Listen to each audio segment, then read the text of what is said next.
It's already started. Good. Camera off, ladies and gentlemen. Welcome, ladies and gentlemen, to the newest episode this week of your favorite podcast out there in the football landscape of podcasting today. Yes, fun football and chaos, and the chaos has already begun. One of us has lost video for a little bit. The other one is what Pretzel Rod. Pretzel Rod. Thank you. So a fake Cuban cigar on the other one. Billy Shakes is back on the program, actually, thankfully. So, some order has been restored, kind of, here on your favorite NFL podcast, the Sports Agents of Chaos podcast, ladies and gentlemen. And as you can tell by the title, we're going to have an interesting discussion on a certain team here later on in the show. But as the order goes, it's fun football chaos. The middle section, of course, as we've been doing a new thing this season, we're going across the NFL for headlines from the previous week of the season. So there's going to be plenty to talk about. I will say this. Me personally, I thought week one was kind of a crazy week. Week two may have potentially one-upped it considering some of the stuff that occurred in certain results. And week three might even take it to another level. It's certainly doing so off the field, but we're going to stay away from that. We're not going to touch that with a 10-foot stick as apropos. But before we get to the fun portion of it, let me introduce the rest of the cast here, because of course always joining me are my compatriots of chaos, the troublesome triumvirate, as I always call us. My boys, first off, with his pretzel rod in the top of the screen in a Cole Kmet jersey, Podfather Rick, how we doing? Feeling bad, man. Feeling real bad for my team this week going in. But I'm feeling good personally. I had a perfect week, my first ever perfect week of calling games here. So, I can't complain. I'd hope the weather was better, but otherwise, we're doing all right. We're having some fun, as we always do.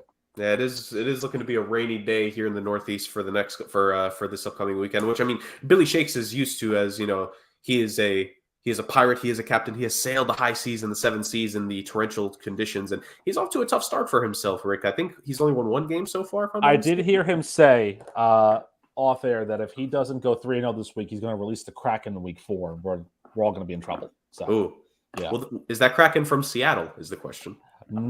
I think the Kraken's from Indonesia. Actually, That's not a good one. If it was a Seattle Kraken, it'd be great, but it's not the Seattle Kraken. Yeah, unfortunately not. Yeah. And the last person here of the usual troublesome triumvirate, or as with Billy Shakes joining us, a fearsome. Is there a word that starts with chaos that begins with the letter Q? Is there a word that relates to chaos that begins with the letter Q?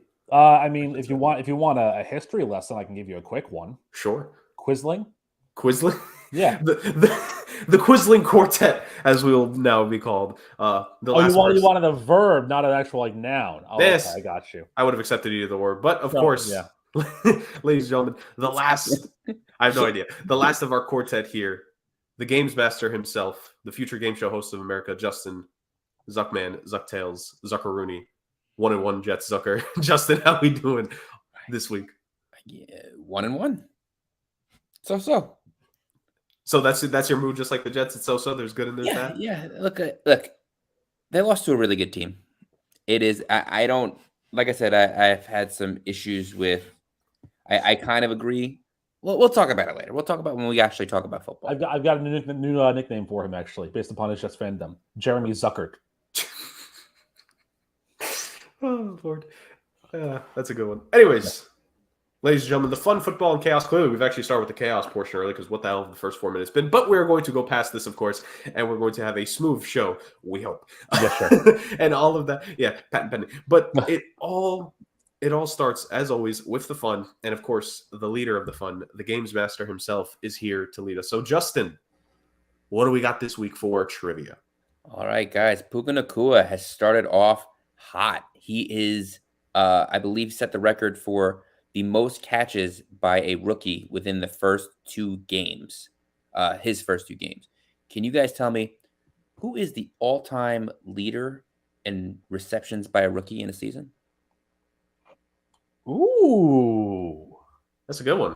Yeah. I like it. We might get a couple of these throughout the season in terms of rookies, because I think we're going to have some good rookie wide receiver performances this year between Puka Nacua, and even though I think he could be a little bit more consistent, Jordan Addison has been good, and Zay Flowers as well. So the three of them have been phenomenal this season. And it's funny because this was a perceived decent wide receiver draft class for the rookies, aside from the top two in Quentin Johnson, Jackson Smith, and Jigba.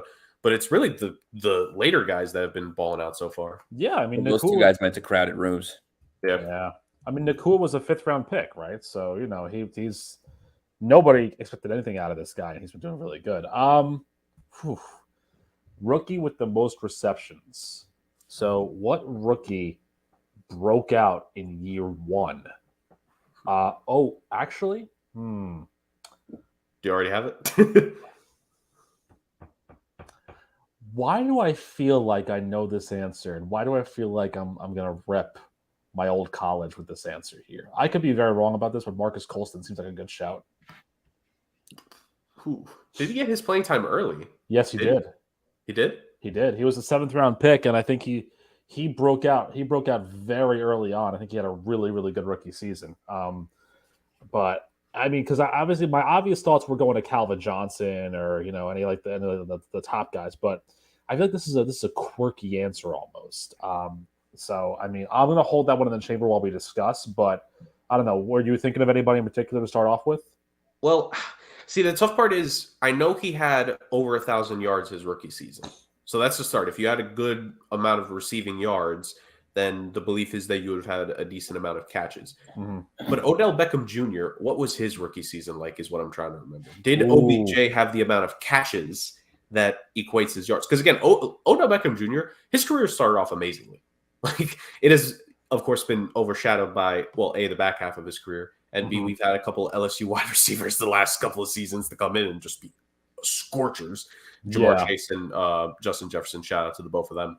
But OBJ's rookie season was really, really good. So it was a very good one. I think he deserves to be in the conversation. I don't know if he's the answer, but I think I wouldn't be surprised because, Rick, we tend to name the rest of like the top 5, 6, 7 on these lists.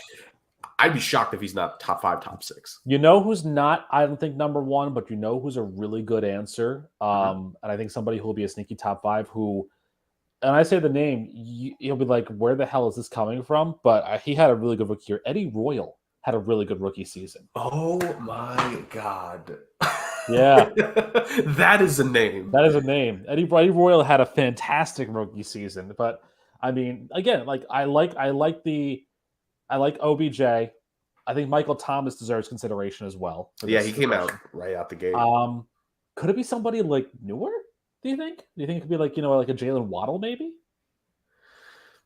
He had a decent amount of receptions his rookie year, but it was really more his sophomore year that because it was last year with Tyreek Hill where it really bumped up. He did get a decent amount, but the problem was that remember the year before that there was still the problem with.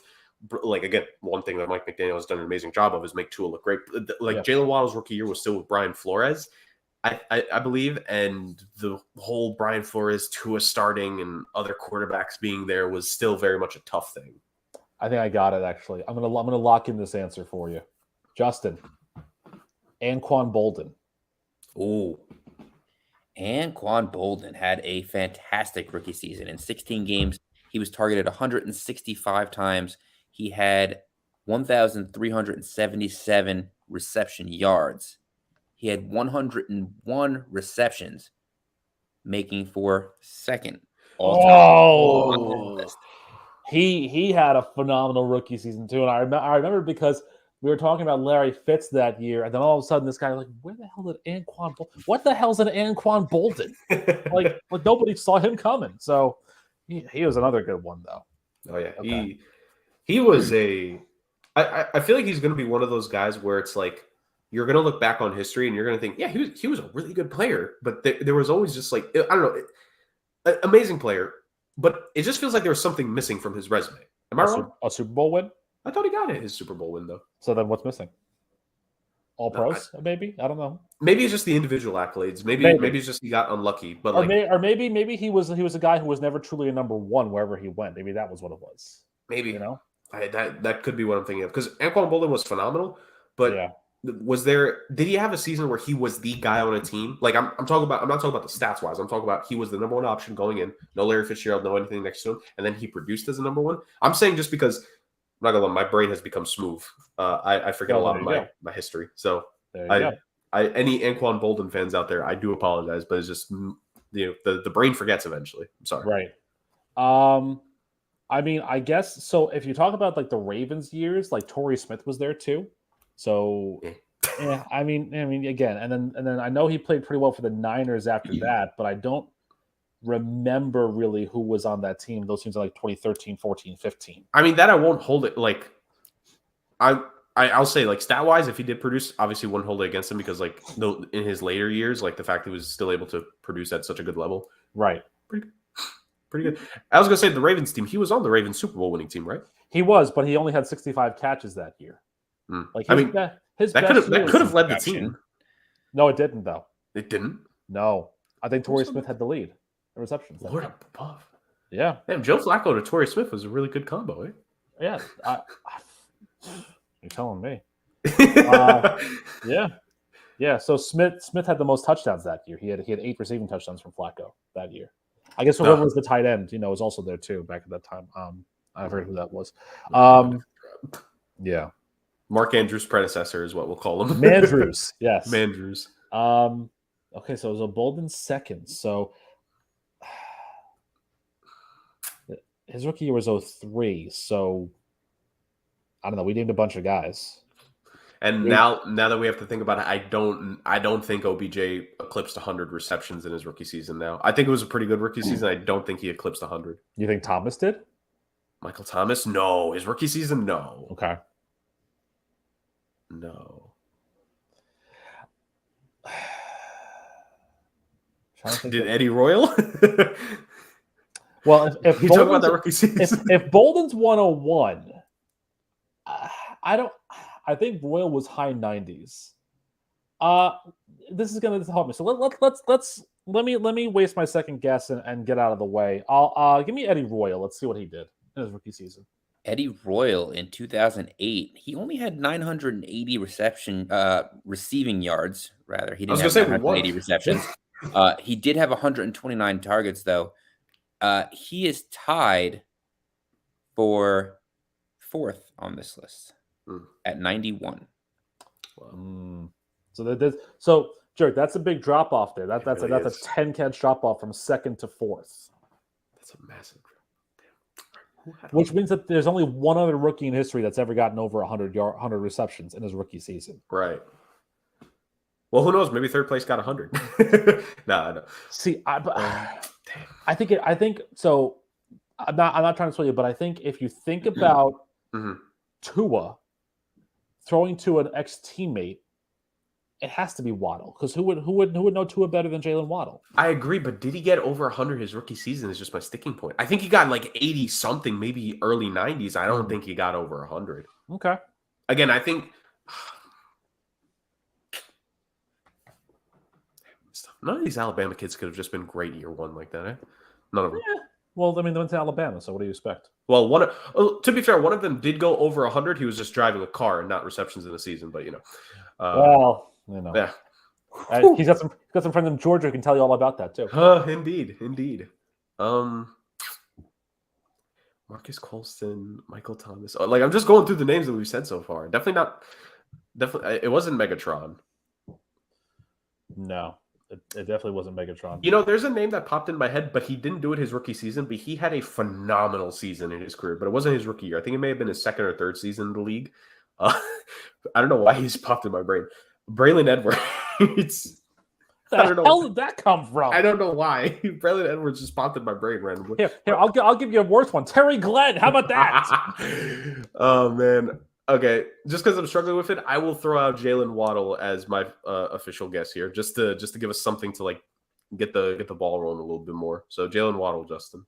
All right. Well, Jalen Waddle did have over 1,000 receiving yards in his rookie year. He was targeted 140 times, believe it or not, and with 104 receptions, Jalen Waddle is the all-time leader for rookie receptions in a season. Wow.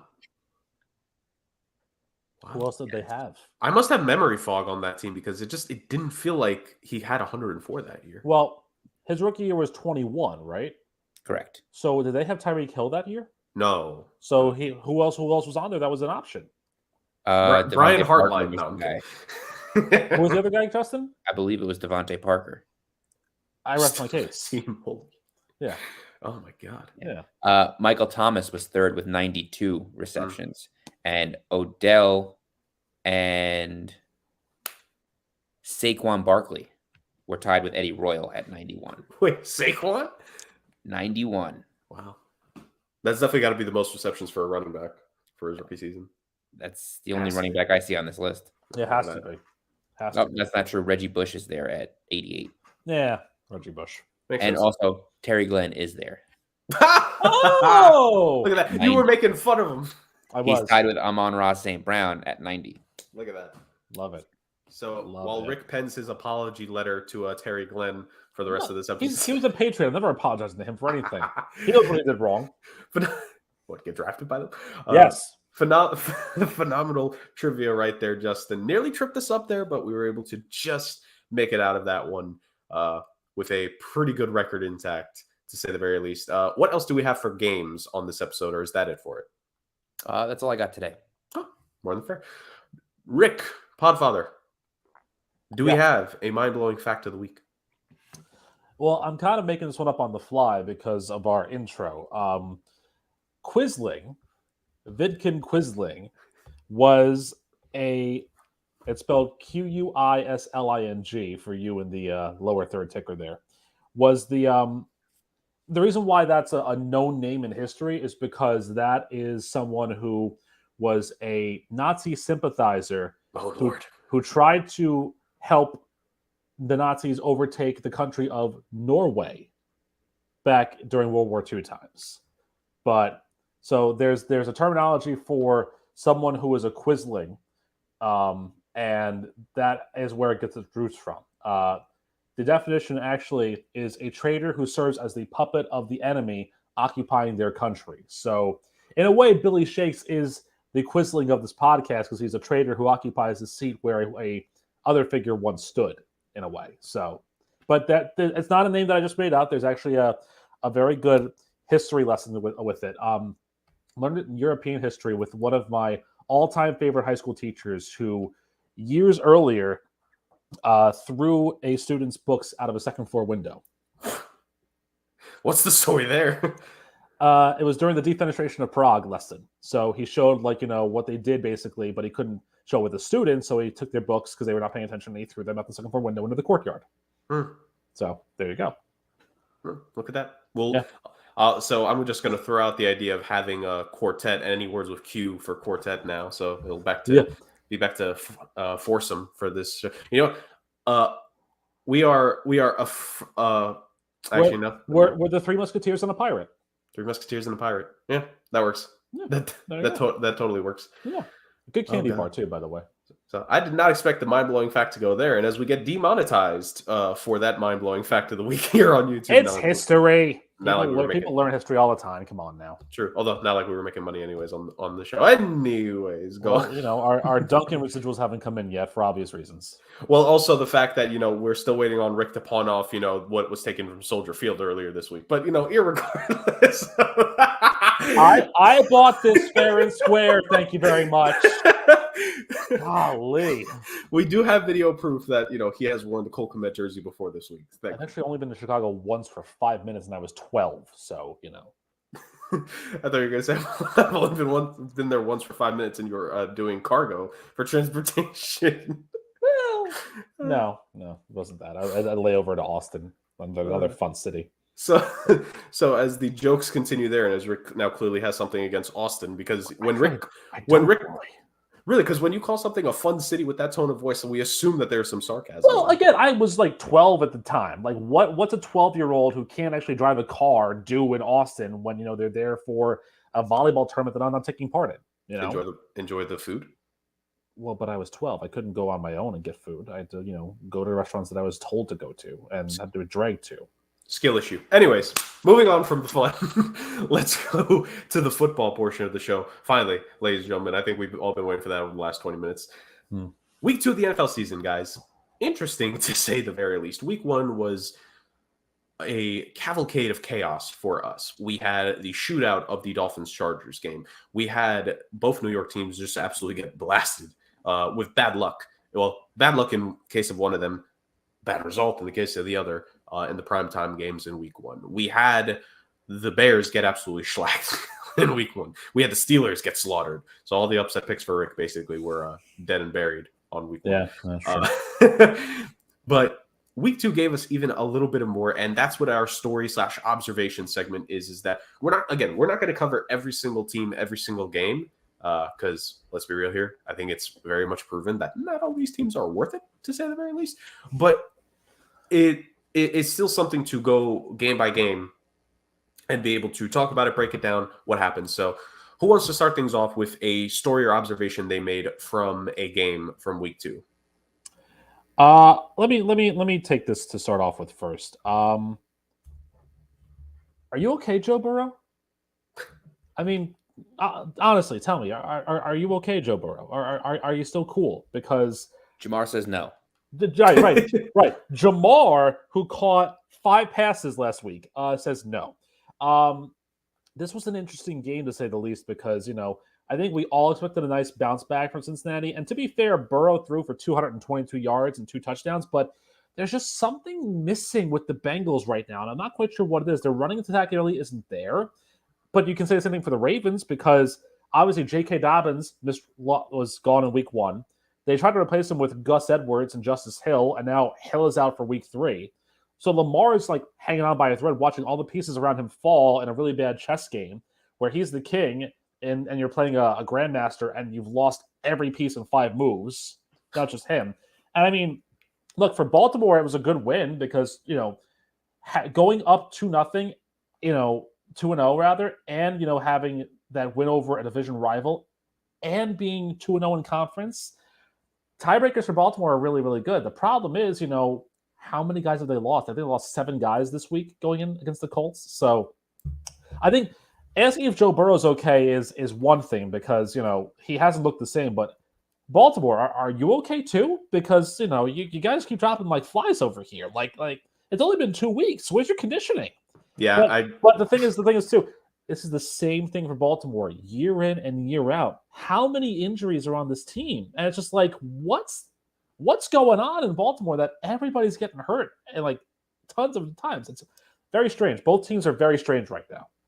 The answer is all of them, first of all, in terms of how many injuries are happening. The answer is yes. Yeah, the answer, yes. Yes. How many injuries? Yes. Yes. Well, the AFC North as a whole, you could almost look at because you got the Bengals and the Ravens there. The Browns, of course, they suffered their catastrophic injury, unfortunately. And then the Steelers, like, it's not confirmed, obviously, unlike what it was for the Colts young quarterback. But apparently Steelers fans all over Twitter were wondering if Kenny Pickett may have gotten hurt during the 49ers game because remember at some point there was the graphic on screen of the 199 yards for the 49ers and the 1 yard for the Steelers. No, he's just the dope. I was going to say that's more the Matt Canada offense, but sure. Well, sure. Yeah. Well, I mean, maybe Kenny Pickett, Matt Canada, it's great. It could be that. But ultimately, like just like the AFC North, still a tough division. Absolute madhouse to get through. Like absolute bloodshed is happening in that division. Literally now in terms of the injuries that are happening. God. To your original point with the Bengals, Rick, this is make or break week for them. And like Justin made the reference of Jamar Chase, which he beat me to that by like a couple seconds.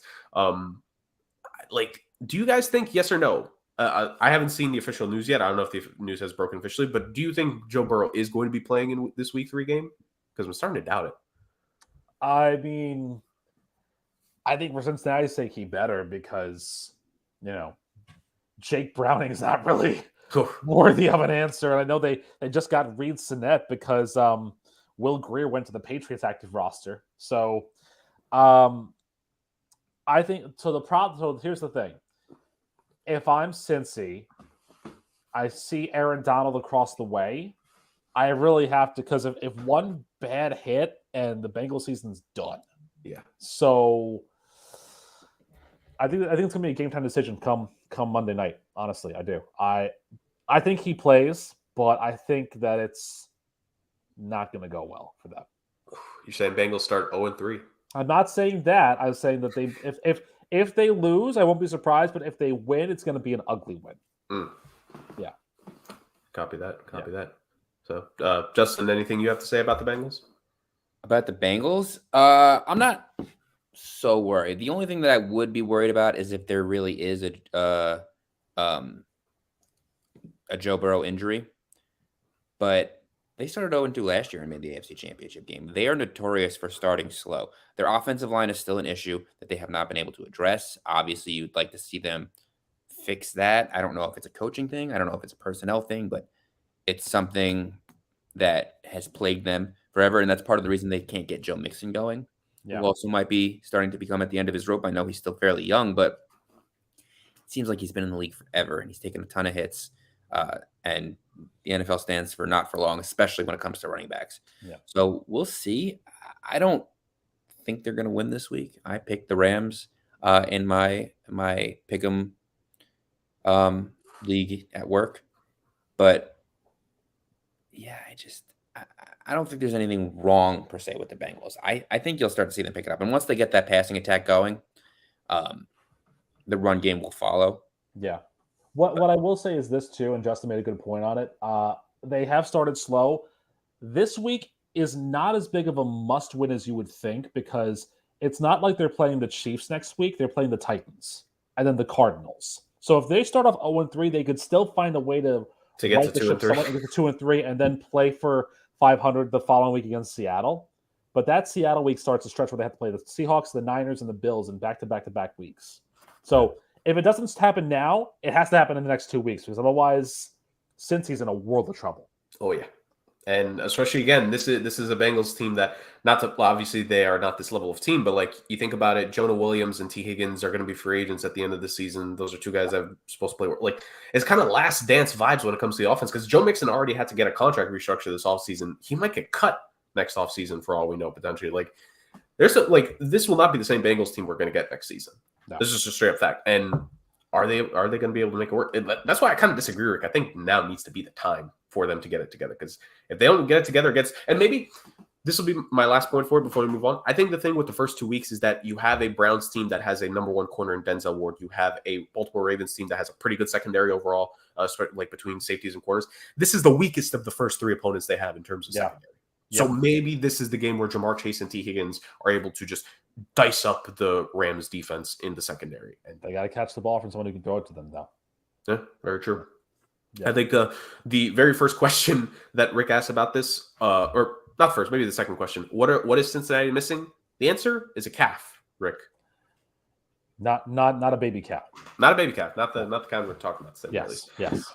All right, we move on from one story / observation to the next one. And actually, so this will be a little bit more of a headline type deal, but obviously this happened a couple days ago, and I feel the need to bring it up because like maybe this kind of ties into, we could argue, the rest of the division. The NFC East as a whole went off this week in terms of scoring. The Commanders scored 35 points, the Cowboys scored 30, the Eagles scored 34, and the Giants scored 31 points. You know, pick which one is the least special of the four. I give you a guess which one it is, but with the Dallas Cowboys, I want to focus in on the Cowboys because, we talk about potential injury stuff here. Fellas, the reaction to the Trevon Diggs injury, he's gone for the season. Not the first player who, as we know, is going to be gone for the season this year, of course, and not going to be the last, honestly. And maybe just injuries as a whole we could talk about here really quick, because you got Anthony Richardson, who's in concussion protocol.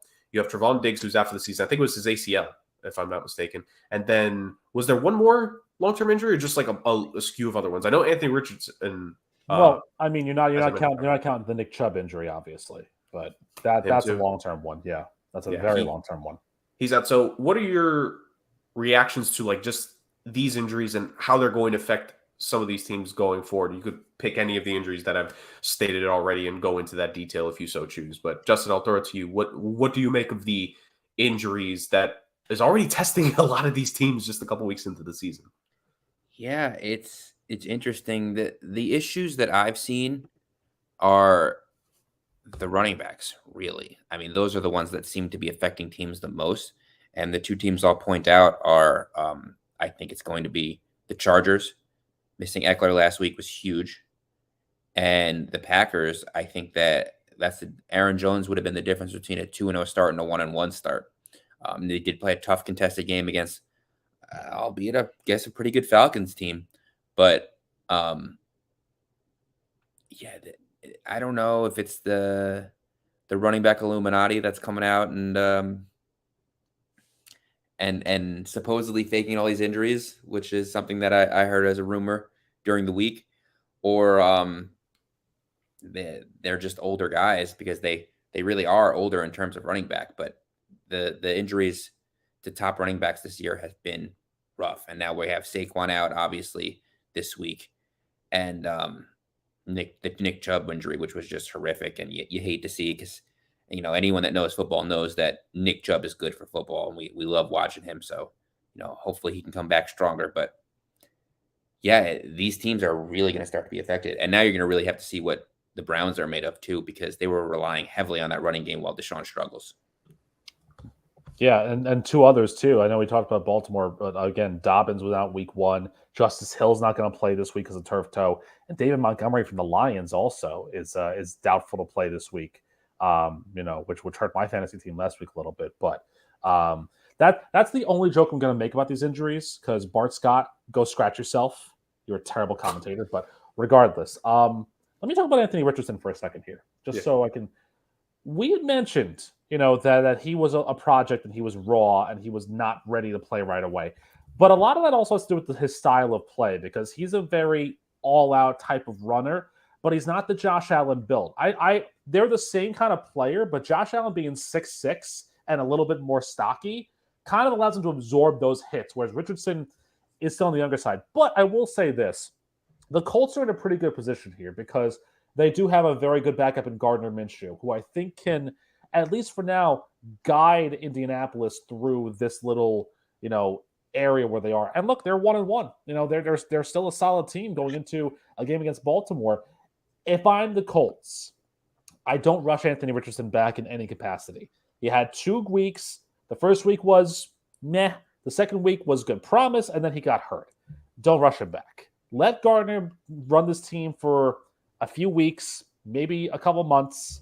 You're not going to be a good team. Just keep your guy off the field, because the similarities in style of play between Anthony Richardson and Tua, you don't want to have similarities between the injury history of Anthony Richardson and Tua. You don't want to have what you had on the Thursday night game when he seized up. You don't want to have that again. So, yeah. And also, it's funny, Rick, because you and me in particular on this podcast, we were talking about Gardner Minshew should have been the guy from day one to give Richardson more time. And you also mentioned his style of play compared to his body. Remember, Trevor Lawrence said it because they asked him in the press conference after the first game, hey, what'd you tell Anthony Richardson? He said, basically protect yourself. You got to be careful, man. The number one thing when you're a professional athlete is your body. And it's one of those things where it's there's 2 groups in particular that try to go that extra mile when it comes to this stuff. It's young guys that are trying to make a name for themselves and prove themselves, and it's veterans that are trying to prove that they still have it and that they got that one last gasp. I think with Richardson, I think obviously falls into the first category of he's trying to do too much too soon. And I think that is something that sports is very easily able to trick these athletes into doing very quickly. And I think this could be that step back where it's okay, understand not limitations. I don't want to say limitations about him, but just don't do what other guys have done and have wrecked themselves. Because we're talking about injuries and stuff like that, and how Justin's basically saying without saying it, but the Grim Reaper has come across with his scythe on all the running backs. That could happen to quarterbacks too. We don't know what his long-term future is, but Kyler Murray suffering his injury last season, we're not going to see him until later in this year. What's he going to look like? Cam Newton's career was basically undone by taking so many hit after hit after hit after hit. Josh Allen is kind of we've made the Cam Newton Josh Allen comparison.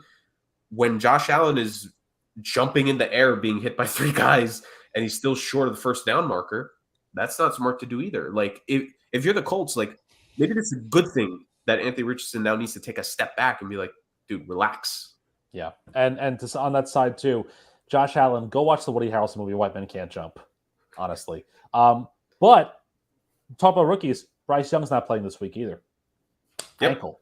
And that, I think, is more of a testament to the disappointment factor. And I don't know if you want to transition to this part of the conversation, but let's do it. Through 2 weeks, what has been the most disappointing thing so far? I think for both of you guys, because you both had Carolina as your NFC South pick, their offensive line has been an absolute mess this year, the first 2 weeks. And what's happened now? Now you have Andy Dalton starting week 3 against Seattle. So, Ike Ekwonu we thought was really good, but he's just taken a massive step back this year. This is one of the things that you can't always account for because you're not expecting it, but it's regression. The regression exists. it sometimes just hits you like out of nowhere. Like there are certain things you expect to regress. Ryan Tannehill, you expect to regress. Well, obviously. Right? Well, hopefully the Tennessee Titans as a whole you expect to regress. Well, Various things like that. A offensive lineman who finished the last 10 weeks of last season on a good stretch of games, like it was, what was it? Like he drew 0 penalties and only allowed a handful of sacks, maybe even less than that in the last 10 games last season. And Quino was looking great. And you consider him and Moton as the bookend tackles and a good enough interior, the Panthers should have been looking better. Like Bryce Young should not be getting 170 passing yards at most offensively, especially with Frank Reich. But like you said, Rick, it's like, we'll get to disappointments here in a little bit. I think maybe we could shoot right to that after the Panthers talk about it. But just the fact that I don't think the Panthers, like you said, the big thing is the offensive line, but it just like it feels like Frank Reich doesn't know what he wants to do with some of these weapons yet. I don't know if you're getting the same vibe with that, Justin, because we were both extremely high on them going into the season. But like, it just feels like Frank Reich knows that there's something there, but he doesn't know how to utilize all these guys yet. And maybe it's just a factor of, I don't know if it's maybe because they don't think Bryce is ready to make all these throws, or if it's just maybe like the weapons aren't there yet. I don't know. It's just like the Carolina Panthers, I'll say this. They're an 0-2 team that maybe most would have expected they're 0-2, but I think they're a disappointing 0-2. Like, they should be a team that can score 3 touchdowns because they haven't even broken 20 points yet this season. Have they? I don't think they have. Like, I know it's just 2 games, but they should, like, this should not be a Panthers team that can't even scratch 20 points. This is not last season's Denver Broncos. This is like, they're not that bad offensively. They're not, but things happen. Well, the things that I would say are an issue right now, I think one, they are a team that is going to rely heavily on the run game with a rookie quarterback. And it's just with the way the offensive line has struggled, has not gotten going, which makes it difficult for any quarterback, let alone an undersized first-year guy. Now, I said in the beginning of the year, before the season started, I don't love their weapons. They're good. Adam Thielen was almost run out of Minnesota. And not to say that he had a bad season his last season there, but he's an older guy. He's injury prone. He already missed a game this year. And he's just not a number 1 guy in my mind. I like Jonathan Mingo. They haven't really been able to get him involved consistently yet. When he is involved, they're electric. You really notice their drives go down the field. They get him going. He's very good with the ball in his hands, but they've struggled to get him the ball. In terms of a safety net, Hayden Hurst has been good there, but these are not, guys that are going to electrify your offense. And if you don't have the quarterback playing lights out, which I think is unfair to ask of Bryce Young in week 3. I mean, he's not even going to play week 3. But you're not going to get that offensive explosion that you thought you were going to get. I think Rick's right. The first thing they need to do is they need to get their offensive line settled and get these guys blocking correctly. Once you do that, you can establish the run game.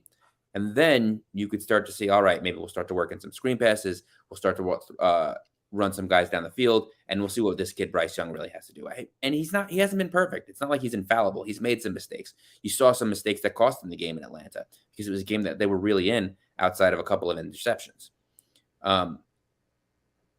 But I think you're going to see them figure it out maybe later in the season, but they are going to need to add some stuff to that offense because I don't think we're seeing a finished product yet.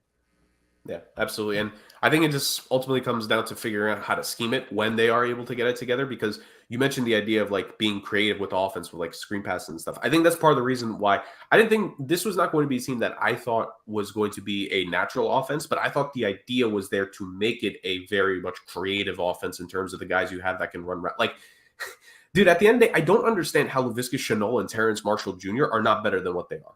It doesn't comprehend to me. Those are guys that I'm not saying that they're going to be Pro Bowl, all-pro players, but they should have 800, 900 yards to end the season at least. Now, maybe Shenault should have more because, he was drafted in the first round, but I think both of them should be better than what they are. And the fact that they haven't been able to just figure it out, I think that's probably the biggest disappointment of it. So, speaking of disappointments, let's move on to some more disappointing results here in week 2 quickly. And you lot can obviously jump in with anything that you have to say. But, I wasn't disappointed by this result, but it was just funny to me. The Denver Broncos finally look like they have something going on offense, and just the defense utterly collapses. Washington takes a 35-33 lead, but in the closing seconds of the game, Russell Wilson is able to summon some of that magic that he had in Seattle, aka got lucky with some tip passes, and they get a Hail Mary to go, and they are a 2-point conversion away from tying the game, and they don't do it. So false hope there for Denver. Any comments about that? Was there a pass interference on the 2-point conversion play? Most definitely. Oh, yeah, absolutely. But you know what? It was Russell Wilson who threw it. So they're like, nah, we're not going to call the flag on it.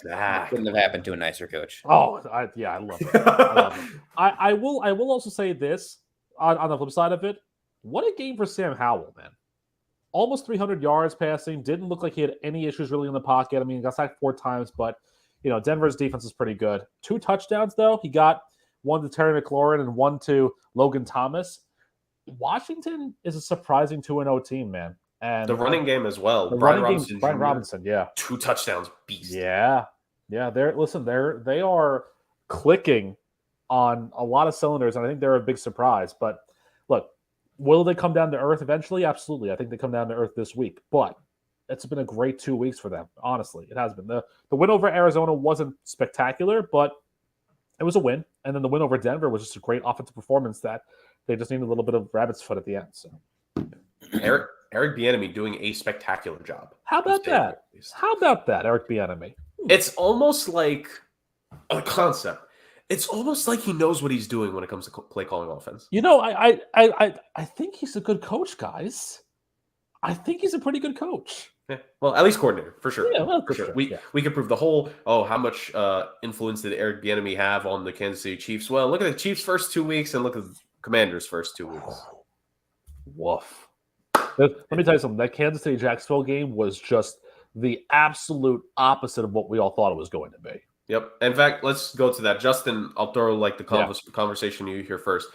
The Chiefs won the game. They did what we expected them to do, which was to get the win back for themselves to even up their season record, obviously, here early on. But they didn't do it the way that we thought they would. On the plus side, they limited the Jaguars to only 9 points. There was that for the Chiefs defense, so you got to give them credit there. But Patrick Mahomes, like a little over 300 yards, 2 touchdowns, 1 interception, not necessarily bad.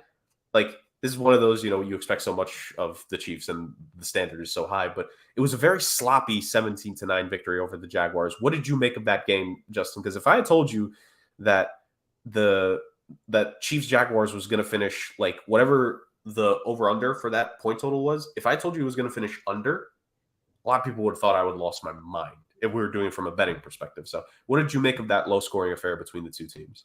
I wanted to, you got to give props where props are required. And I think that would be with that young defense in Kansas City. I mean, to shut down the Jaguars to 9 points is a solid move. And I think Spags has really coached them up well. It's a shame that they can't get that offense going now because, I mean, it's not like Kansas City's defense is lights out. They're a good defense. They played well, but lights out is not what I would use to describe them. And they really are going to have to get that team going. I expect Kansas City to maybe be a big player in the trade deadline because they're really going to have to find some weapons for Patrick Mahomes. Having just Kelsey has not done anything for them. Marquez Valdez-Scantling is not really a true number 1 receiver. Kadarius Toney is not a true number 1 receiver. These guys are barely even number 2 receivers in my mind. I mean, they can't get anything going on offense. So we'll see. I mean, it could be a scheming thing. Maybe they do miss Bieniemy, but Andy Reid is still there. I can't imagine it's that much of a drop-off. Take it from me as a Bears fan. Matt Nagy's a terrible coach. Oh, man. Well, you talk about needing to find something offensively and, the defense having to carry the way. I know we made note of it because of the injury that happened to a player on one of these teams, but that Steelers-Browns Monday night game, when I'm talking about that week 2 gave us plenty of chaos. Dude, we're just talking about an ugly football game. That may have been the ugliest football game we've seen on television in quite some time.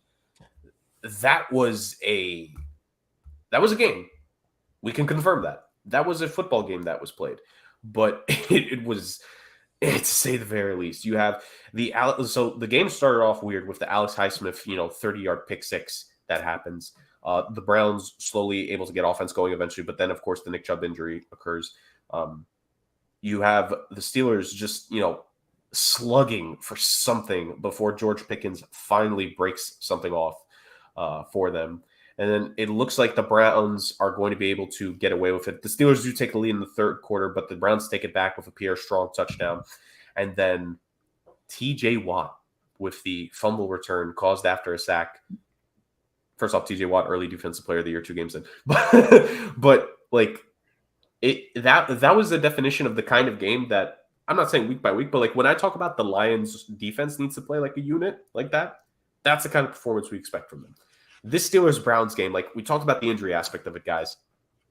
What do you make of both these teams? Because for the Browns, like, again, staying on the theme of disappointment, this, I know there's so much more season to be played, but would you not consider this a massive disappointment for the Browns? Because this was an opportunity to beat the Steelers, to go up 2-0 on the season, and to be 2-0 in the division. I think that was a massive miss. This was a massive miss for the Browns to lose this game. Again, I know it's a young season, but think about the idea of going 2-0 to start, and it's the Bengals that would have been 0-2, and now the Steelers would have been 0-2 if you had won this game. I think this is and compound that with the loss of Nick Chubb, I think this is a massive disappointment for Cleveland if we're talking about just one specific game. So I'm going to put the loss of Nick Chubb to one side because, we all know how much of a hard loss that is for them. And if Jerome Ford can recover for them, great, because otherwise it's Kareem Hunt, and God have mercy on our soul. In football, and Justin, I'm sure you've heard this countless times. The saying is, that's so Jets or classic Jets or a Jetsian game. This was the Brownsian game, basically, for them. It's right there.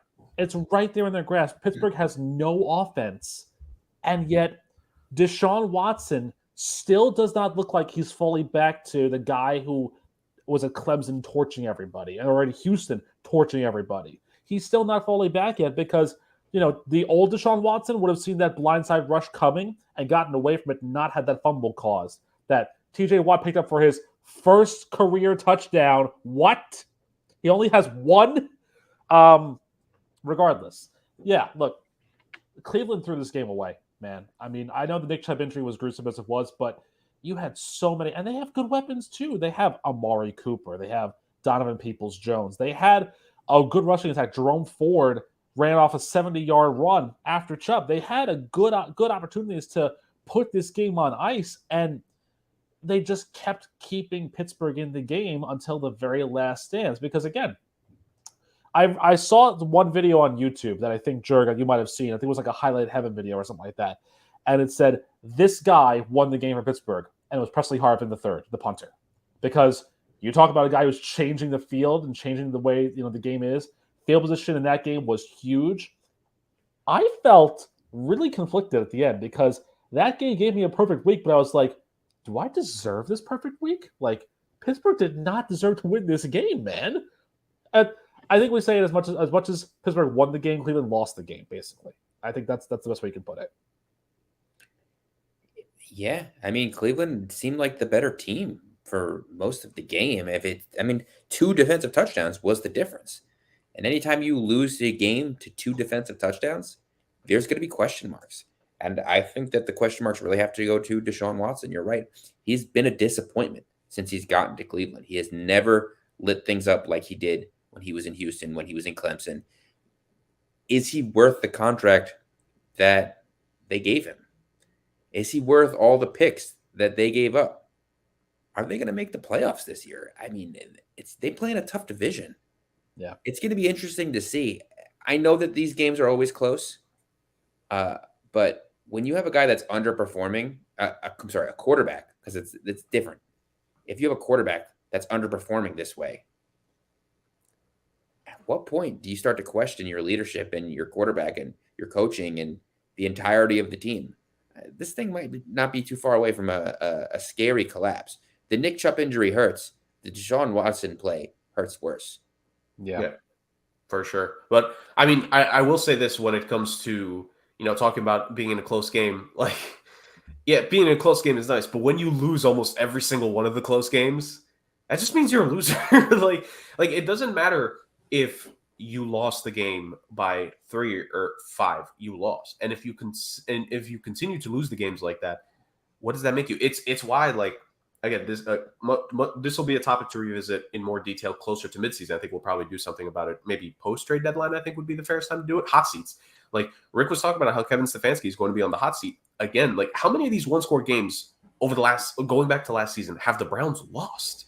Yeah. And how many of these winnable games realistically? Because remember, the first game that always comes back to me with the Browns was the Jets game from last season. They should have won that game. Everyone knows that. I'm with a current Jets fan and a former Jets fan here. The Browns should have won that game, but they completely choked it. And this is almost a similar way where it literally. I don't like to simplify it sometimes because like it's obviously more complex, but this was the definition of a game that 2-3 plays made the difference, and it was those defensive touchdowns. Straight up, it was the defensive touchdowns, which again, in part, Presley Harvin, what a legend. But yeah, this is one of those things where it keeps the Steelers' hope alive for the season, which you were talking about, you quote unquote deserving the win, Rick. Did the Steelers really deserve to win that game? No. Absolutely not. But hey, you guys, again, you say that it's a Jets thing that people say, but it's a Browns thing too. Brown's going to Brown. The Cleveland Browns are going to Cleveland Brown all over themselves. And this was a big example. Should have won the game, man. Like this is the definition of you should have won.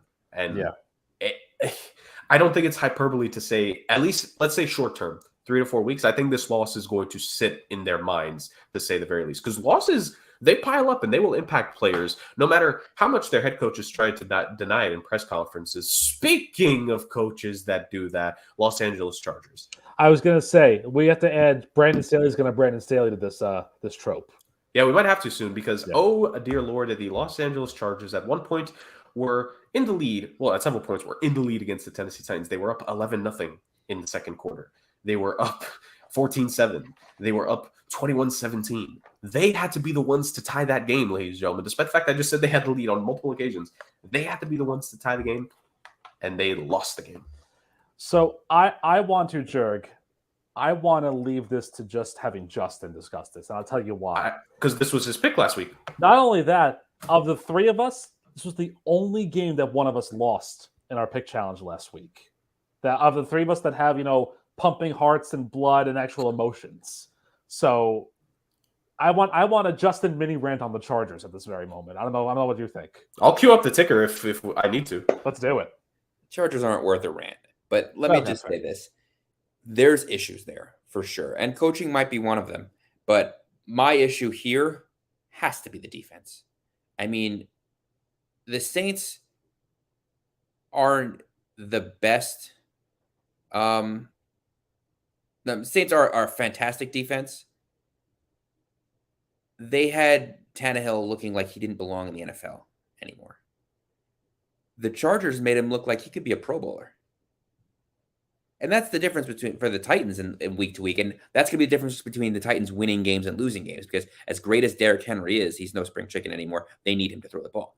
The Chargers defense over 2 weeks has looked rough, especially for people throwing the ball and teams throwing the ball. Now, I know they played Miami week 1, and Miami has been an electric offense. But look what happened against New England. It's not like they were lighting things up. They won. They won by a good margin. It was a safe game most of the game. They picked you off late to keep things close. And they didn't give up 35 points. The difference in both of these games for the Chargers has been the secondary.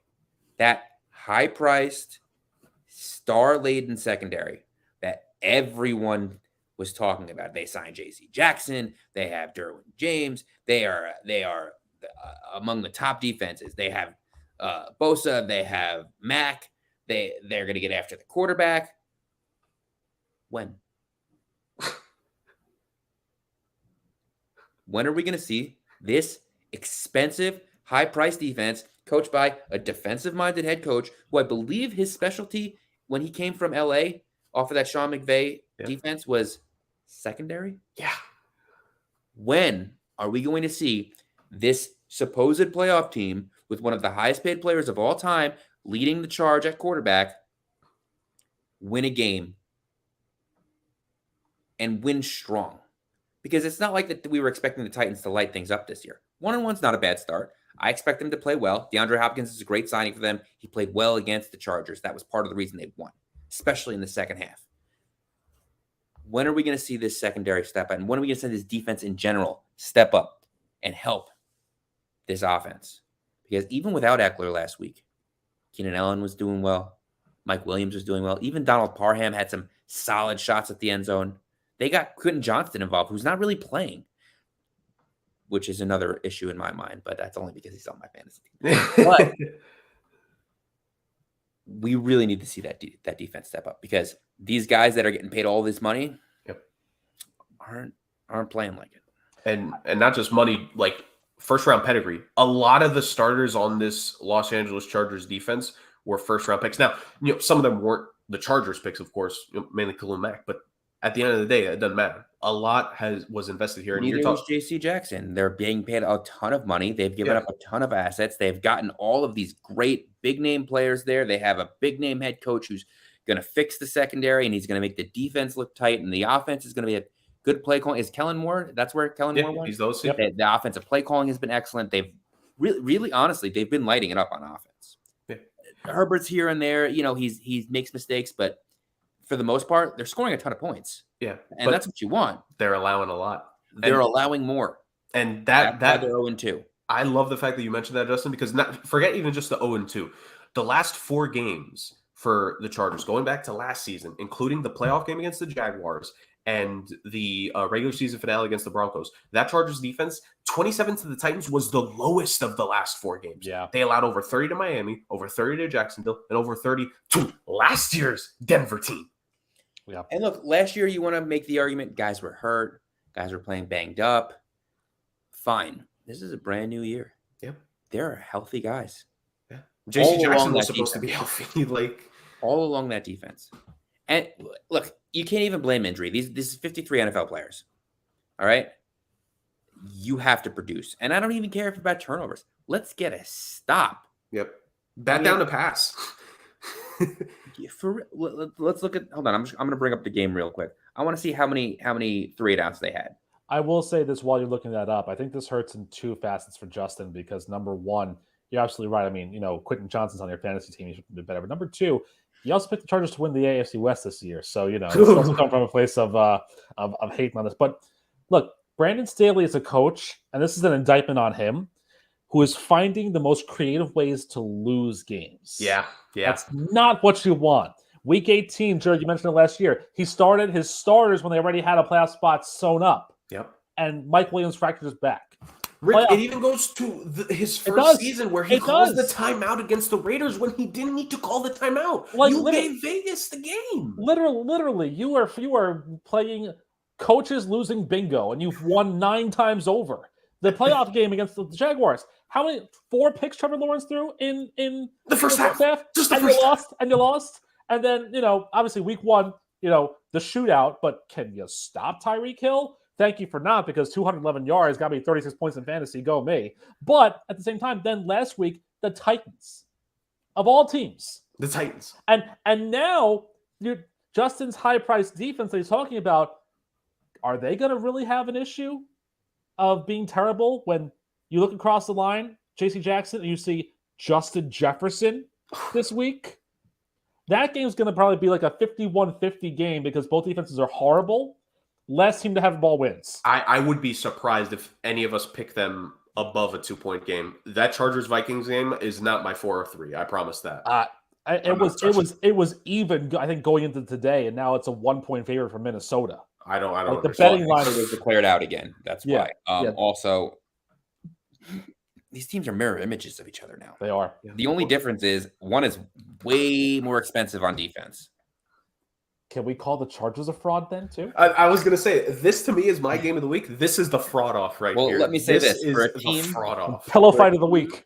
That played very well on offense against a team that isn't fantastic. It's not terrible. They have pieces on defense, but they're not really a defensive team in my mind.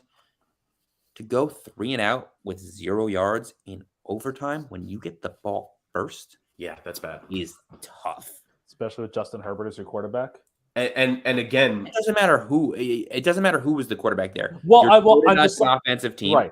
Yeah. You've put up 24 points to this point, and you are supposed to be one of the best offenses in the league. You have a brand new high-priced play caller. Yep. I know you're missing your top running back, but you've got weapons galore. Mm-hmm. And to go Zero yards, Rick. Yep. Zero. Yep. Bagel. Yep. In overtime when Yep. you have the ball first. Mm-hmm. Mm-hmm. Certainly puts the other team in pretty good field position. It's not Absolutely. great. Not great, Bob.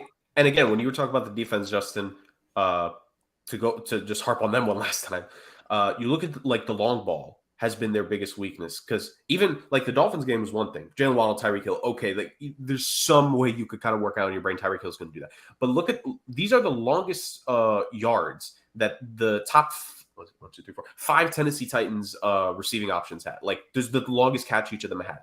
Westbrook Akine, 14 yards. The tight end, Akwanko, 20 yards on his longest catch. DeAndre Hopkins, 14 on his longest catch. Chris Moore, 1 catch, 49 yards. And I remember that play. Blown coverage. And then Treylon Burks, 70 yards.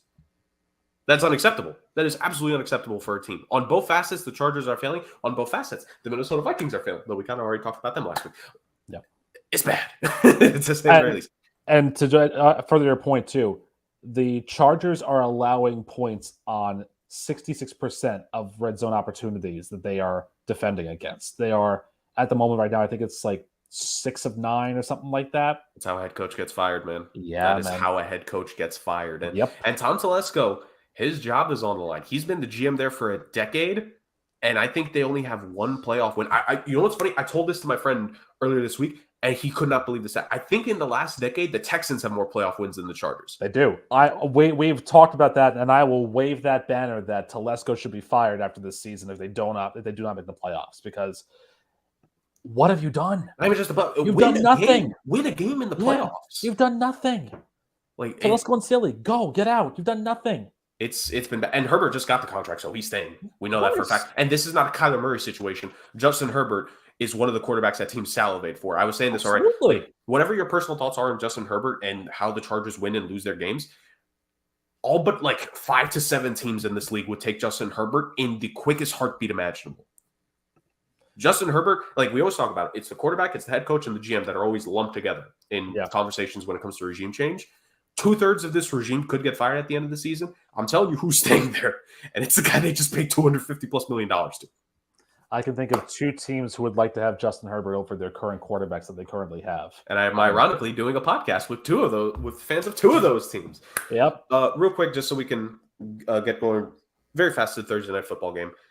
My last 2 points to like kind of bring up. We don't have to go in the most detail on both of them possible. Maybe we could, this first one, we could give it 1 more week to talk about, because maybe these 3 teams could become 3-0. But the NFC South has impressed us more than what we thought it was going to be. Carolina Panthers aside, the Buccaneers, Saints, and the why am I blanking on the last one? The Tampa Bay Buccaneers.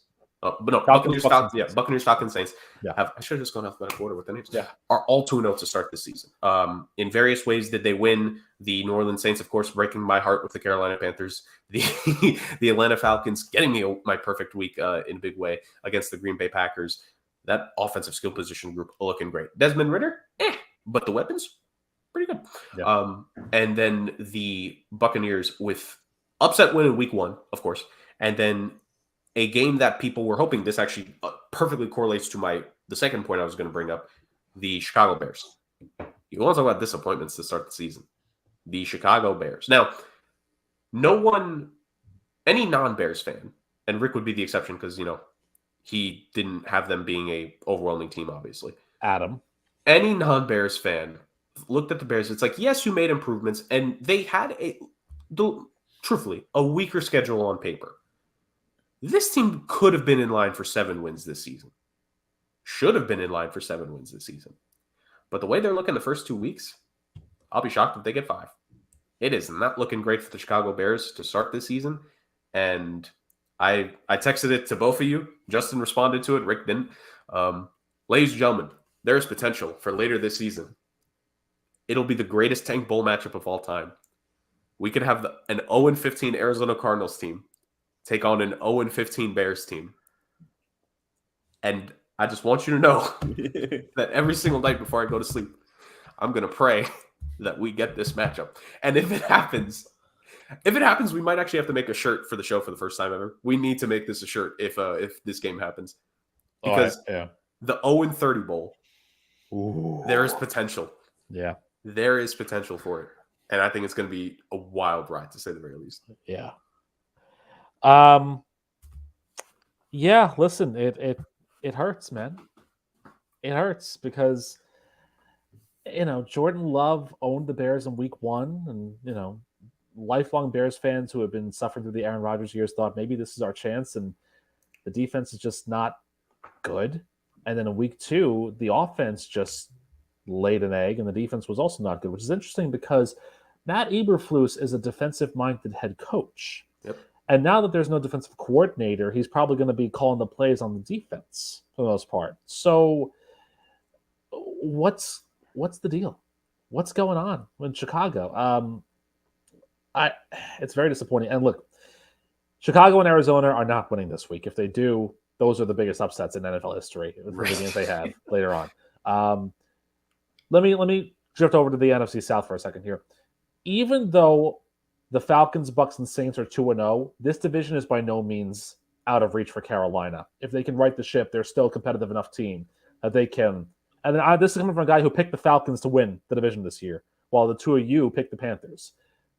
The way this division is, because as much as these games have been wins, I'm going to take Tampa to one side because Tampa, I think, has been the most impressive of the 3 teams because of the surprise. Atlanta's been good, but they haven't had that statement victory yet. New Orleans has been good, but there's nothing really to set them apart. Tampa has taken everyone's lack of expectations and kind of shown off that maybe Baker Mayfield's good when Todd Bowles is the guy who's his head coach, which is a scary thing to think about. I know. I know. Baker is good when Baker has weapons. Right. And also when the offense lets him roll out and use his legs a little bit. He's a creative player. He needs to play. Yeah. He can't play in such a structured idea, although he did play very well in McVay's offense at times. But these are the best weapons that Baker's ever had.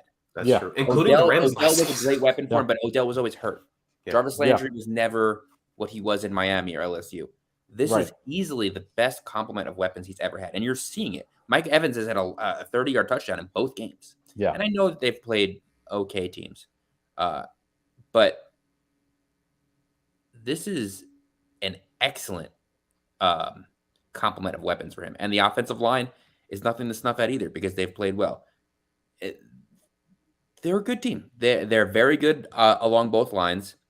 And they've played, unfortunately for us, 2 of the weaker teams in the NFL right now in Minnesota and Chicago. Now, I don't expect Minnesota to stay weak like that.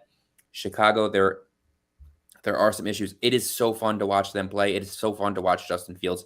But passing-wise, he's still – there's something missing there.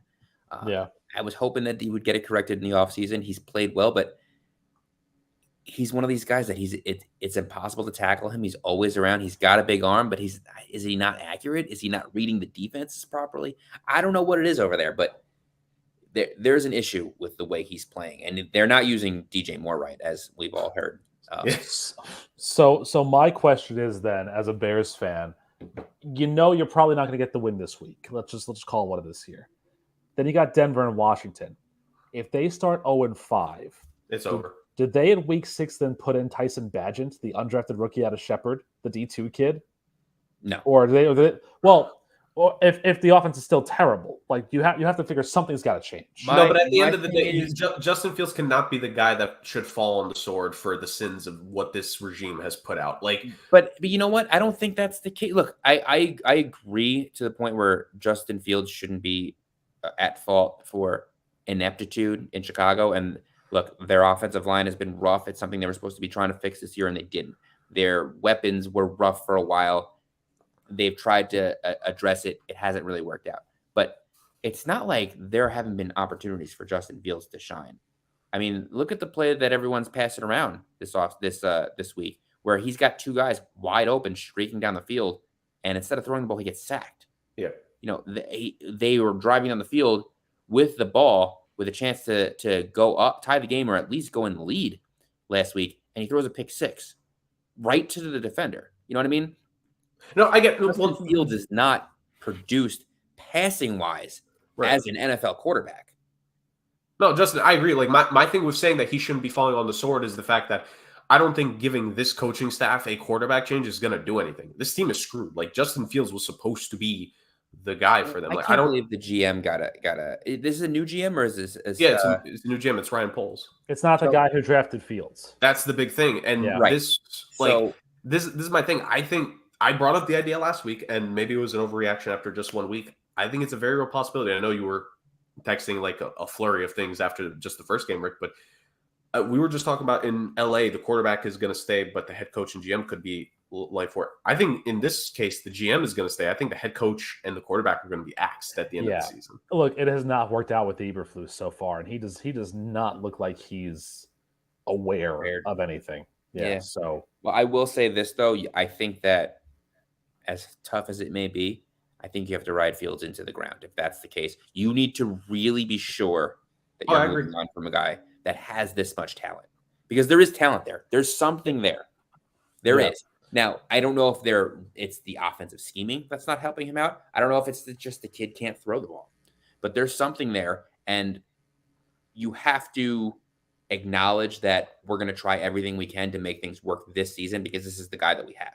And if we end up with the number 1 overall pick next year, oh well, we get Caleb Williams. You know what I mean? Like there's no downside to finding out exactly who you have. And short of an injury, he's the guy that's got to start every week this year. That's my other thing, where it's like we bring up the idea of like something has to change. Well, it's not going to be Fields, because at the end of the day, like even worst case scenario, if he's really not your guy, you let him keep playing, because if he performs better at the end of the season, you can just trade him. And you can trade him for more. It does not do you good to sit Justin Fields 5-6 games into the season and expect anything back in the offseason. Like you might as well just let him. Huh? All that'll do is create controversy, because now you don't know what you got in Justin Fields. Is it worth drafting another quarterback? Are we going to have a quarterback competition? Am I going to take reps from Justin Fields and give them to Caleb Williams, or vice versa? Who is my starting quarterback? I've been a Jets fan for a long time, and I can tell you with a plumb, you do not want that situation. Yeah. Well, I think the one saving grace for the Bears regime right now is that, yes, it hasn't been good, but look at what they had going into this offseason. They had the number 1 overall pick. They traded it away. Bryce Young hasn't been lighting the world on fire either. So if Bryce Young was 2-0 and torching defenses, and Chicago was the way that they were, it would be worse. But he hasn't been. Now, well, even still, as much as I like Bryce Young, Caleb Williams on paper is the quarterback you'd rather want. If you ask Drake May is a good one too. Like if you ask Shedeur Sanders, if you ask all 32 GMs in the league right now, Bryce Young or Caleb Williams, I'm willing to bet 24 of them will say Caleb Williams. Right. No disrespect to Bryce, he's talented, but they would rather go with Caleb Williams. Like if you're the Bears, here's the thing: you can still salvage this. I think what Justin was saying was that the Bears did this. They may have made a mistake with this past draft, but they were able to make up for it because they got the draft capital back, and they're having the performance that they could make up for it. Because look, let's be real. This was not a quarterback draft where, even with what Bryce Young was doing, even with CJ Stroud looking good, this was not a can't-miss quarterback class. Did you hear anyone say this was a can't-miss class? This past class, you did hear it during the season, and then after the season, this is one of the weakest. Exactly. And this is not a great. So you could say that all you want. All that stuff means all that is smoke and mirrors to me. No, I understand, but I'm not talking about from the market. I'm talking about realistically. This was not a quarterback class where there was no can't miss prospect. There was no Trevor Lawrence. There was no Andrew Luck. There was no one for that, right? This class didn't have that. Even with as good as Bryce Young was purported to be, and with CJ Stroud coming out of Ohio State, this just was not like media hype aside, which, again, as I said last week, we'll get into one of these days on the pod. The most we could say about this past QB class going in, it was better than 2022. That's not a high bar. It's really not. This next class, however, is the one that's actually getting a little bit more justified hype, because you have Caleb Williams, who's proven on the field. You have Drake May, who is doing it for UNC. And then there might be a third or fourth QB that pops up. Again, that's kind of every single year, a third or fourth QB pops up. But if you're just going with the concrete top two, I think a lot of people would pick Caleb Williams and Drake May over Bryce Young and CJ Stroud. I just think that's a fact. And if you're the Bears, even if Bryce Young was great right now, you still might luck your way into the franchise quarterback, even if you may have potentially missed one. You get what I'm saying? Like, you may have still bungled your way into it. The key is, however, you have a competitor in that ring. And it kind of is going to be mentioned here as we get to the Thursday night game really quick. The Giants lost 30-12 to the San Francisco 49ers, as expected, after they lost Saquon Barkley in the previous game just a couple days ago. Again, the Thursday night games, being forced to play Thursday after you played on Sunday, is a morally corrupt thing, but we do it anyways because football. Saquon Barkley injury aside, and the Giants getting absolutely smoked aside, the Cardinals kept the tank alive in one of just the chef's kiss most beautiful tank performances I have ever seen. Hashtag collapse for Caleb happened, and the Cardinals, oh boy, they fell apart, to say the very least, against the Giants. They made Daniel Jones look like a good quarterback. They gave Giants fans hope. That was quickly squashed by the San Francisco 49ers on Thursday Night Football in a 30-12 game, which you can cry about referees as much as you want. The refs weren't saving you from getting your butt handed to you, which proves what I said in the playoffs last season of Eagles, 49ers. It doesn't matter. The Giants didn't belong in the combo. Eagles, 49ers. Hey, New York, you don't belong in the combo. Yeah. But the Vikings were in the combo too, and then they're like, oh yeah, we can beat them. Well, no, they're in the fraud conversation. Exactly. So yeah, the Cardinals are just like it looked good for a while because James Conner was running like a bull. He's just a phenomenal running back. He's, I think, the best player on that offense. I know Hollywood Browns are too, but it's all about James Conner. But they're still not a good team. Like, this would have been a surprising result, but not completely shocking. But it's Arizona. I mean, they came out so flat in the second half, and while they responded after the Giants had that opening drive touchdown in the second half, it just wasn't there for Arizona in that second half too. Now, losing Barkley for the Giants is rough, but if he's back for next Monday night against Seattle, fine. But yeah, I mean, the Cardinals are just one of those teams where it's just, you're going to be bad, so why are you teasing us? You hired the worst motivational speaker. You hired Tony Robbins' younger and less talented brother, Jonathan Gannon, to be your head coach. Who rode the bus here? Who drove? Pew, pew, pew, pew. Like, stop it, John. Just stop it. Well, I will say this, guys. You do know why the Cardinals gave up that lead after halftime, right? Because they're frauds. Well, that the owner called the locker room during halftime and said, if you guys don't lose this game, I'm going to raise all the prices of everything at the arena that you still have to pay for things at our own team arena, which you really shouldn't have to do. He's going to raise the prices. So the Cardinals are like, dang, all right, we're already paying for this stuff. We gotta lose this game.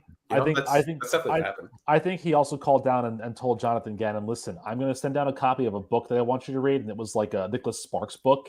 And all the guys were just like not like ready for the second half. While the Giants were getting their butts reamed out by Brian Daboll in the locker room. You mean reading Pride's Pariah at halftime doesn't help you win a football game when you're up? Well, I know Josh Jobs tried to read Ender's Game for some reason, but they wouldn't allow him to. So, yeah, Pride's Pariah or Dear John or The Notebook, not ideal. Not ideal.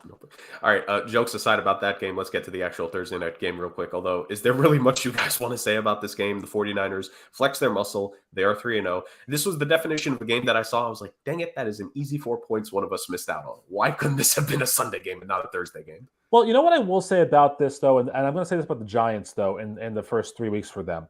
It seems like in the games they've lost, there's been one play that they just have never been able to recover from. I mean, look at the Philadelphia game week 1. Did they not the Philadelphia game, the Dallas game, I should say, in week 1. Did they have a legitimate chance to win?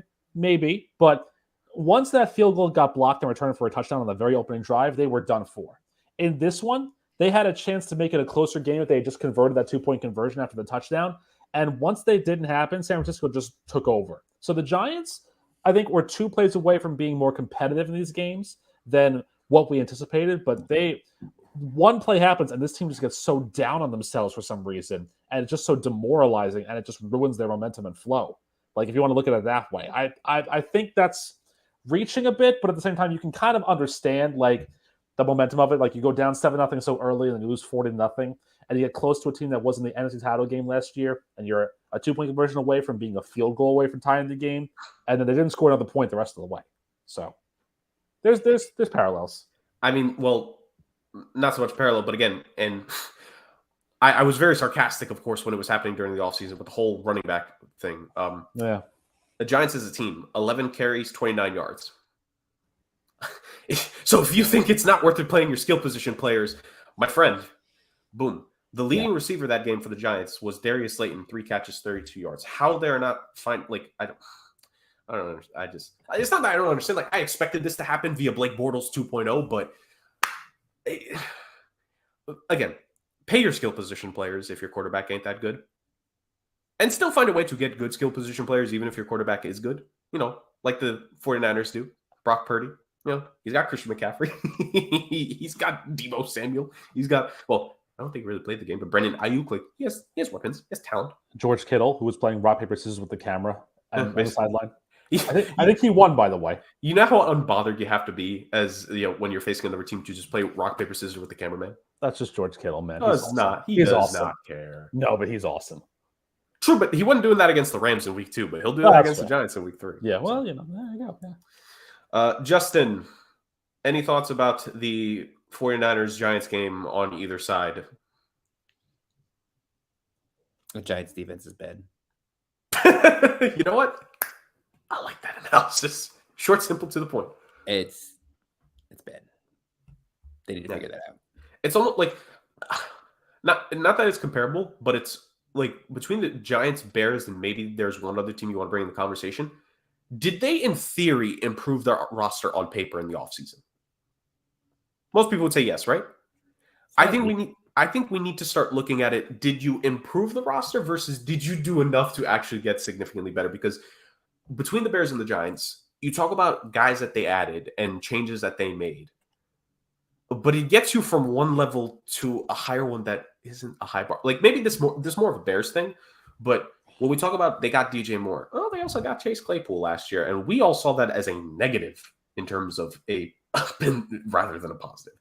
The Bears defense, yes, they added Edmonds in the offseason, and they added I forget his name, the linebacker from the Philadelphia Eagles defense as well. Like they added a guy from there, TJ Edwards, right? Was that who they added? I think so. Yeah. Like they added a couple pieces.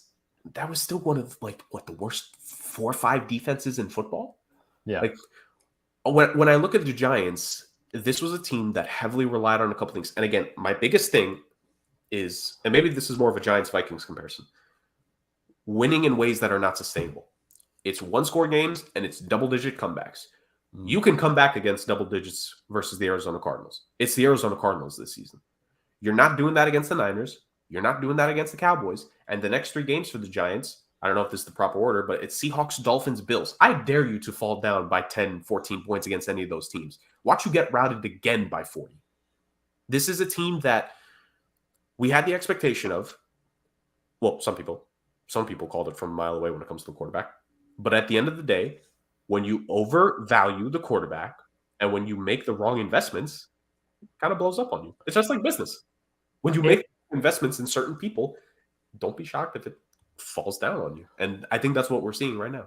You know what it is? It's like if you're playing a video game, like a college football or a Madden game, and you have a team that's like a 78 in your first season, and you go and recruit and you upgrade them to like an 84 and 85, but you still schedule the 95 and 99 level opponents. Like, yeah, you improved, but what does that get you? Exactly.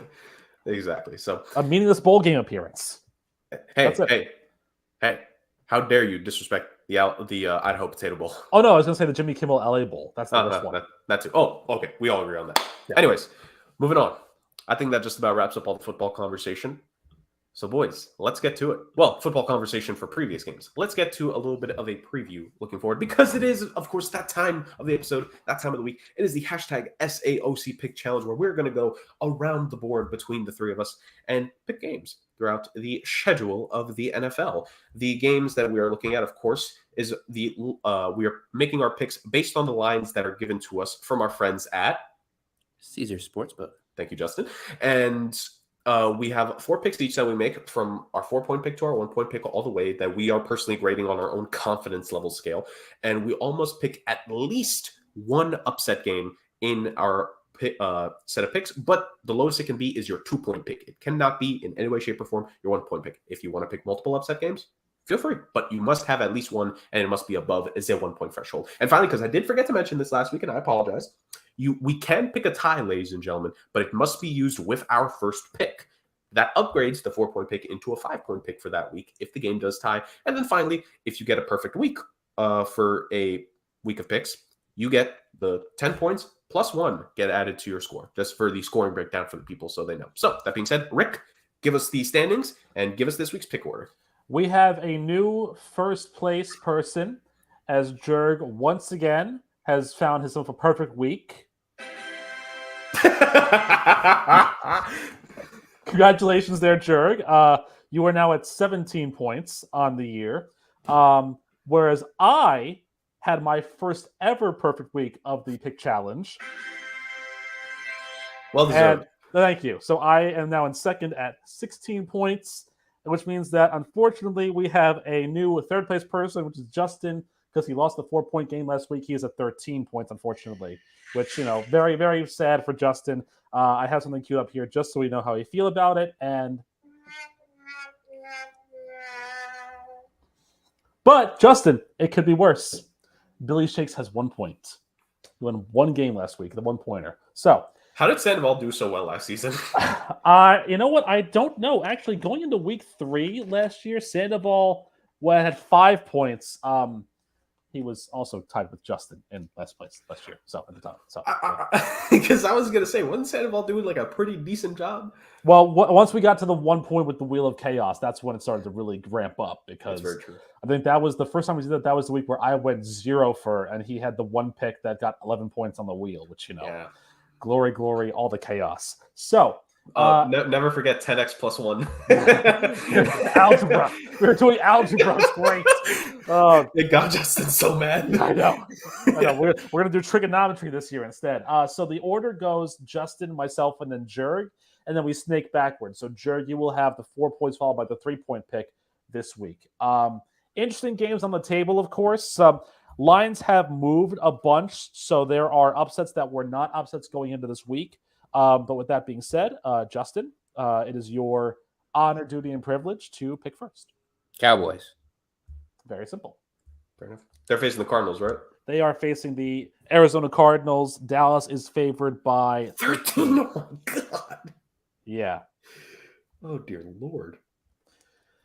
So that is an easy one for Justin. And as much as I want to be tempting here and take an exciting, tantalizing upset pick out of my 4-pointer, and as much as I don't want to do this, considering the jersey that I'm wearing, Chiefs over the Bears is my 4-pointer. It's one that's 12.5. So I mean, come on, that's for me. And now, so Jurg, you go back to back. Yep. All right. So for my first one, give me the Dolphins over the Broncos. Okay. For my 4-pointer. It just like, I know the Broncos defense is good, but Lord, that Dolphins offense is humming. So indeed, they're looking pretty good. This next one is a little bit tough for me because I got a couple games here on the docket that I'm trying to decide between that are all very interesting because, well, I think it will actually be closer than we might think on paper. I think Bills should beat the Commanders. And I also think a game that could be very sneaky close compared to the line, Ravens-Colts. The Colts have kind of been that upset team the last couple seasons. Yeah. Like, was it last year or the year before where they beat the Chiefs early in the season? Last year it was. It was like week 3 last year, I think. It was, look at that. And then I think even the year before that, there was another game, maybe in the Chiefs again, or it was somebody that they beat when we weren't expecting them to. Like, the Colts find a way in these games. Justin, I think I remember back when we were doing our 17-0 Chiefs experiment, you brought that up. The Colts beat them last year in a surprising game. Yeah, I think it was week 3. Early. Yeah. So I think it's more than a fair point to bring up because I think there's the potential here for some of those games. So again, I want to go safe right now. And I think the next safest game on the schedule that I think these two were really hoping that I was going to completely overlook, Jaguars over Texans will be my 3-point pick. I think there, despite the way that the Colts roughed up on them last week, I think there is a pulse in the Texans, but I think it's just a tough go of it to start for them. I don't see a win for another week or two potentially for Houston, all due respect. And Jacksonville, it was a close game against Kansas City, one of the best teams in the league that they lost that to. They're going to bounce back and get this win here, especially because the Titans look to be more competitive than what we thought going into the season. So those are my picks. Miami is my first pick, and the Jaguars are my second pick. So my 4-point, my 3-point pick. Yeah. So in looking at these games here, I have some interesting dilemmas to make to decipher here. I've got a few upset picks that I can make here at 3 if I want to. But I think the best course of action for me is to take a game where the winner that I have got back on the right side, and the key team they're facing is starting a brand new quarterback this week. So I'm going to take the Seahawks over the Panthers as my 3-pointer. That's fair. Yeah, I mean, look, it doesn't really matter who's behind the line of scrimmage for the Panthers, whether it's Cam Newton, Bryce Young, Andy Dalton, Rodney Peete, Teddy Bridgewater, PJ Walker, Sam Darnold, Baker Mayfield, Matt Corral, Paul Cruz from longest yard. I don't think it matters. This O-line for Carolina is just bad. And I'll take the Seahawks to take a nice victory here, move to 2-1.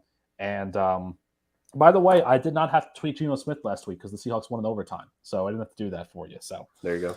La-di-da for that. Justin, you go back to back. Real quick, I think an underrated important game for the Seahawks here, because if the Rams could go 2-1, the Seahawks could go 1-2, and that's not something I think most people would have predicted going into the season. So I think Seattle. Yeah. I don't want to call this a must-win, but I think Seattle's going to be razor sharp focus on this one. And Carolina, without their young quarterback, that's an opportunity to pounce. So great pick there.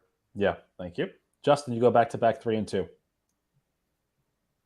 Now I'm torn on my 3-point game because I think there's 2 games that with surprising up-and-coming teams and powerhouse teams that have been a little disappointing that I think should be slam dunk wins. I mean, they're both favored by over 5 points. I know who my upset pick is going to be, but I think I'm going to go with my darlings from last year, and that would be the Philadelphia Eagles over the Tampa Bay Bucks. I think that's a solid team. I'll give up the other one, and I'm going to break a rule, guys. It's a must-win game. Oh, I know what you're doing.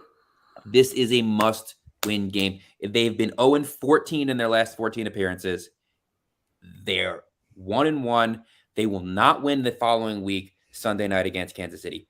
I'm taking the Jets at home as a 2.5-point underdog to beat the New England Patriots in the rain, in the weather.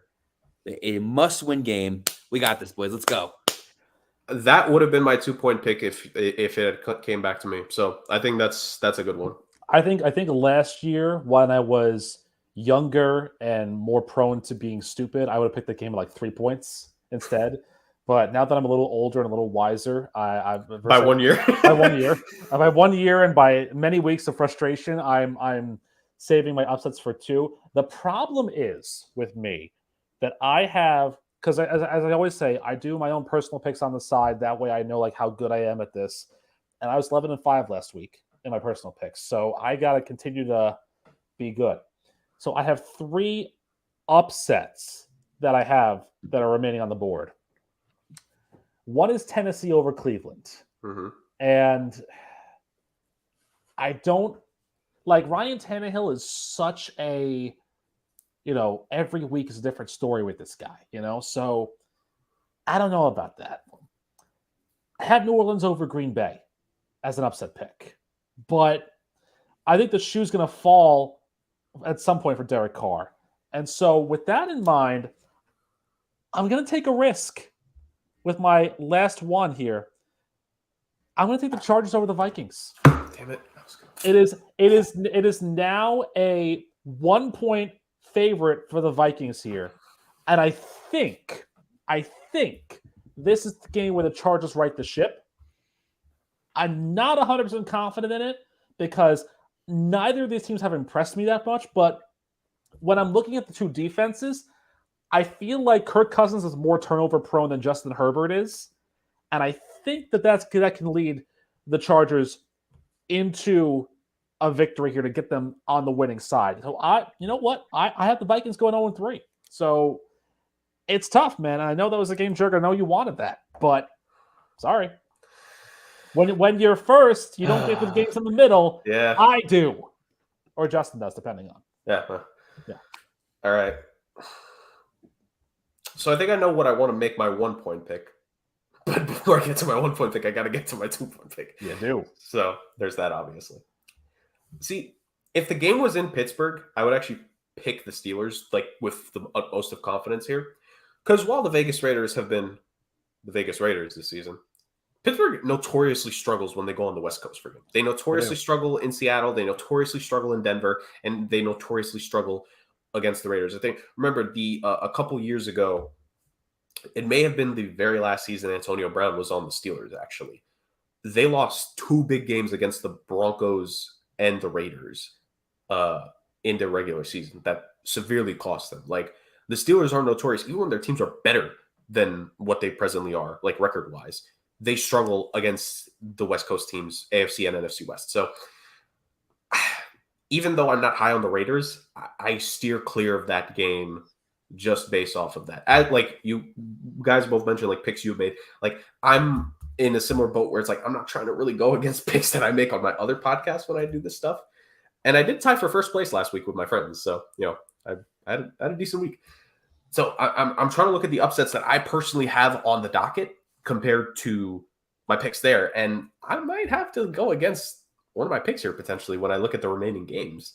But there is one upset here that is alive that I can still go with.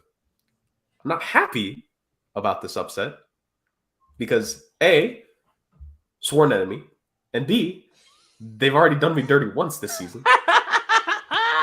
But the other team just lost their number one weapon, and I don't have a lot of faith in Deshaun Watson. So I guess give me the Tennessee Titans for my 2-point pick for my upset. Oh, to be you at this very moment, having to pick your mortal enemy in the Titans. For the second time in 3 weeks, which is the most annoying part. And this is the greatest sub-story line of this podcast this season. How many games has Joe picked the Titans and they continue to burn him? When will you learn? And then my 1-point pick, I'm just going past one more time to make sure I'm not missing anybody. Okay, cool. Bills over Commanders. Yeah. Like, again, I'm confident in the Bills' result over the Commanders. I just was iffy on making it a higher pick. That could burn me. It most certainly can. It happened before. But yeah, I'd say Bills for my 4-point pick is very, very much more comfortable than my 3 or my 4. So I think that's fair. Justin, do you need a rundown of the games that are remaining, or you Please. do? Okay. Detroit, Atlanta, Green Bay, New Orleans, Baltimore, Indianapolis, Vegas, Pittsburgh, and Cincinnati, Rams. I really love the Rams in that game, but I'm going to stay away from it. I'm going to go Baltimore. I think the absence of AR will be a little bit too much. I do have faith in Gardner Minshew, but they're going to get after that quarterback. It's just going to be things are going to be a little bit off there, and I expect the Ravens to win that game handily. Go 3-0. So this is the problem with this is the problem with this spot right now. So basically here, I have to decipher what I want here. And I picked them last week, and it saved me. It's like, what happened? Dwayne Brown is out for the game. Oh boy. that could kind of be a positive more for Wait, the Jets. I don't know. I don't even know what to think about it. I was gonna say, Is it a positive? He's their starting left tackle. It's not like they found anyone else. He's also the guy that let Leonard Floyd tear Rodgers' Achilles against the turf. So He's the one that let Leonard Floyd hit him. It's not his fault that Aaron Rodgers torn his Achilles. It's a freak accident. The Meadowlands turf has been doing that. No. I know it's not Leonard Floyd's fault. I'm saying it's Dwayne Brown's fault. So I'm saying it's not Dwayne Brown's fault. I'm saying if you listen to the Somewhat Sports podcast, you would know that the Jets fans there disagree with that sentiment, Justin. I know. But no, I don't know if it's a good thing or a bad thing. All I know is that I picked the Jets, so something has to happen. Well, and something will happen then, I suppose, with that one as well. I also noticed, by the way, that I ended up jumping the shark with that. I went to Justin first because I'm so used to being in last place all the time that I had him pick before me. I was kind of curious about why Yeah. I picked, and then you were like, Well, no, I know. gotta go pick now. I was trying to be nice and just give you the games that were remaining because I know I usually do that too. But it didn't take my game, so I'm fine with that. As I was going to say, I picked this team to win last week, and I'm going to pick against them this week. I'm going to go with the Raiders over the Steelers because I believe that Kenny Pickett's getting into Ryan Tannehill territory of he could be or he could not be a good quarterback. And I think the Raiders defense is somewhat okay. But let me tell you something. If Jimmy Garoppolo doesn't have a good enough game, and if this doesn't work out for the Raiders, then there's going to be some big time issues with this one. And so now I'm just doing, as I said, I'm doing a little wheel here. So I'm just going to pick for Billy, who needs a big week to kind of get back into the flow of things. And so here's the way it shook out, just so you all have knowledge. For the 3 remaining games that are here, the Pirate is taking at 3 points the Lions over the Falcons. He actually picked on brand with me this week because the wheel kind of went that way. He's taking the Saints over the Packers in the 2-point upset, and the 1-point game is going to be the Bengals over the Rams. I also want to just make a note that he's angry that when it came to time for him to pick, that all the Pirate teams were taken. All the games were taken, so he cannot pick based upon his own species, if you will. So now let's go to the overall recap for the picks. Starting with our first place person at 17 points, which is Jerg.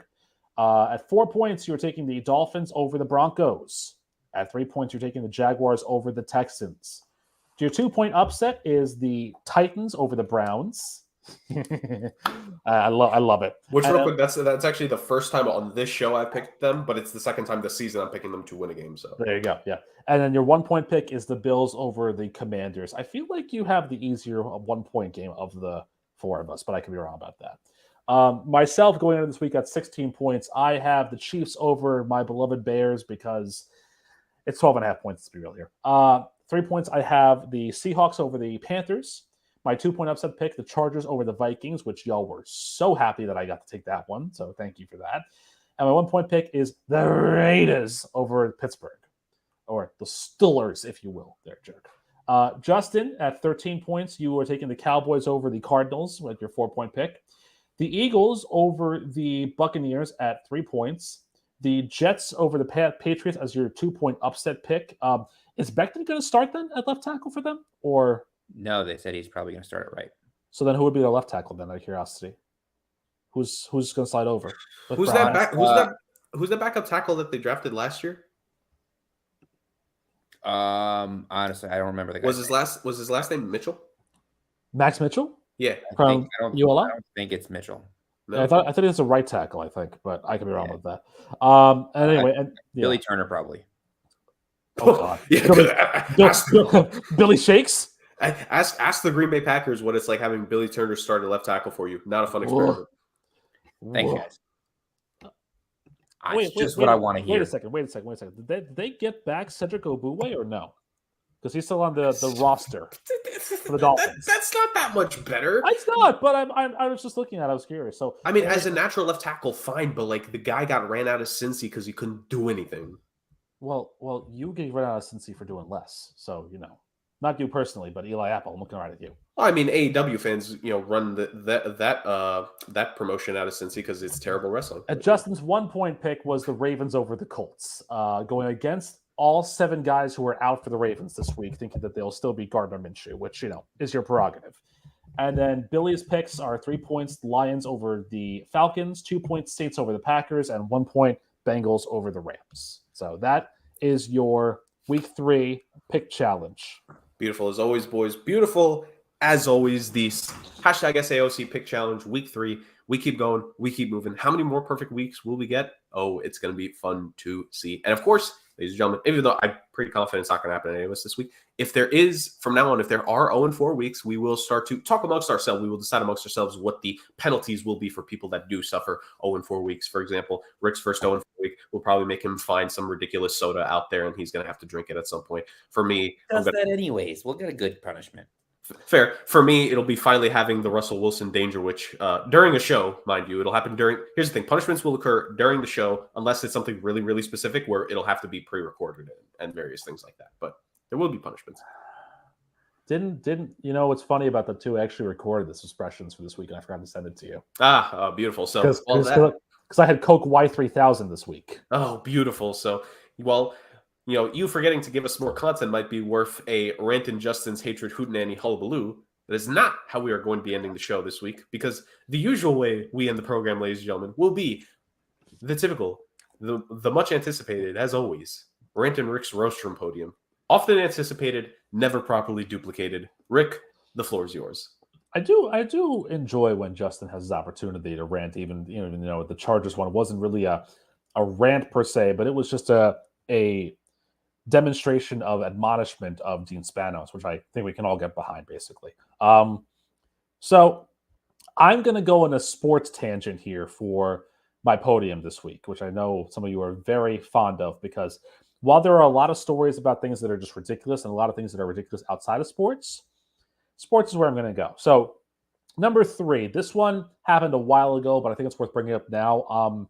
Dwight Howard, the classic NBA worst ever number 1 overall pick named Kwame Brown, whatever, regardless. I know.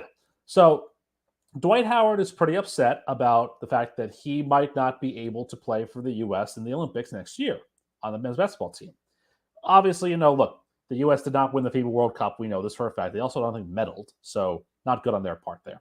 So he did this Superman Dwight Howard, to go play for the country that he has dual citizenship with instead of the U.S. if they do not want him on their team. And he threatened that he would put up 31 and whatever for this team. That was Taiwan, or as it's known in the Olympic circles, Chinese Taipei, because reasons. There's one problem with this there, Dwight. They didn't qualify for the Olympics in basketball in 2024. They weren't even in the World Cup this year. So they couldn't qualify for the Olympics in 2024.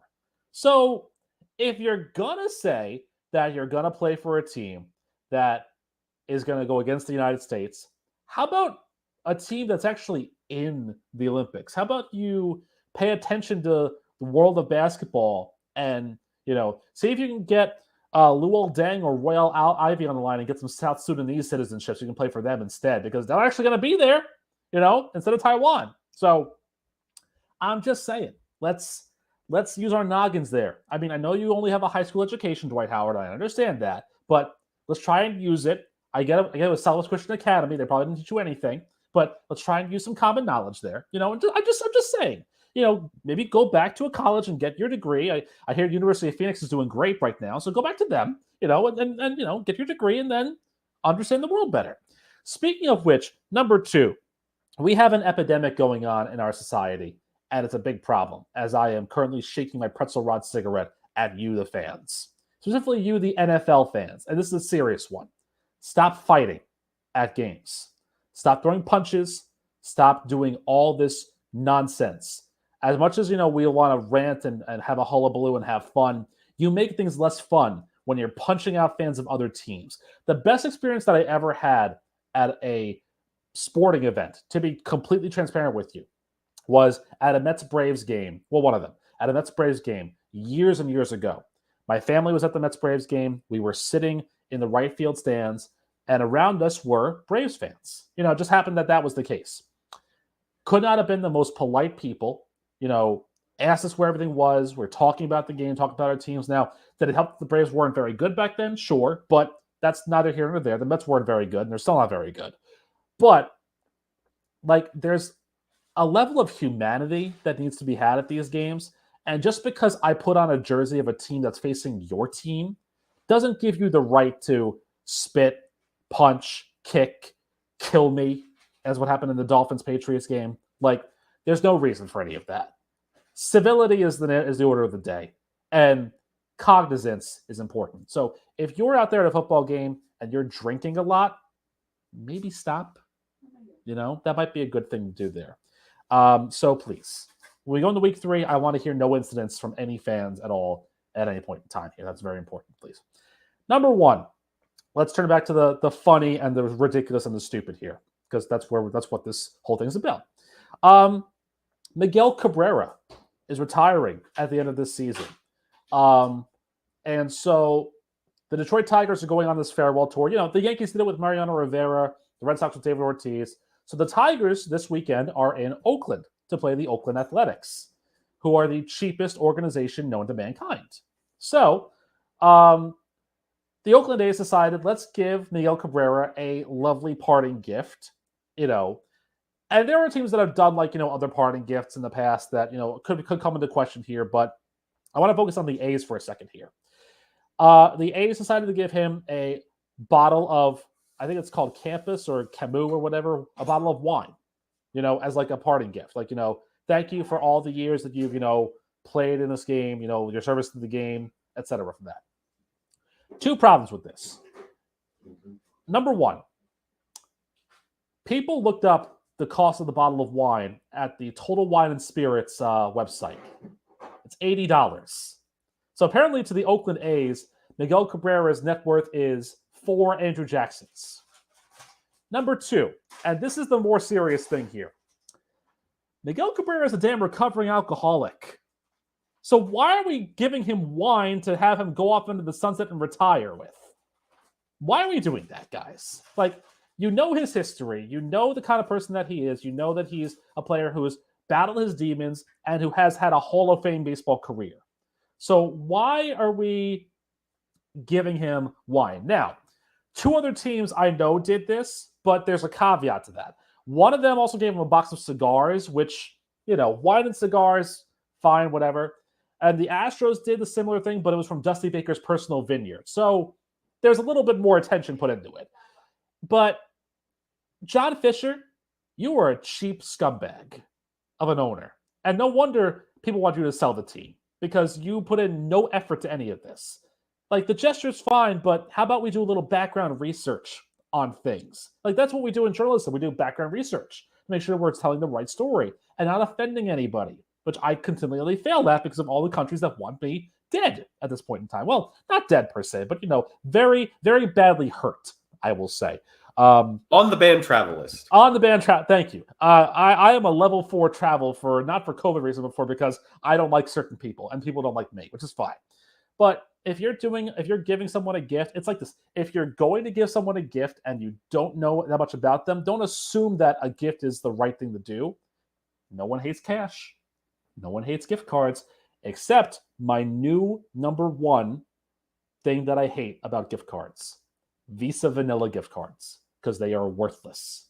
So don't give me a Visa Vanilla gift card, because the odds are that when I go to use it, it will already have been compromised with somebody paying $25 for Google Play subscriptions. Stop that. I will gladly take a Dunkin' gift card instead of a Visa Vanilla gift card, if only to cut it up in your face and then to throw it out so that I can say, your gesture was appreciated, and this is what I think about it. Because Dunkin' sucks. So that's the podium for the day. And I thank you all for listening. And if you want to give me a bottle of wine, my address is... Well,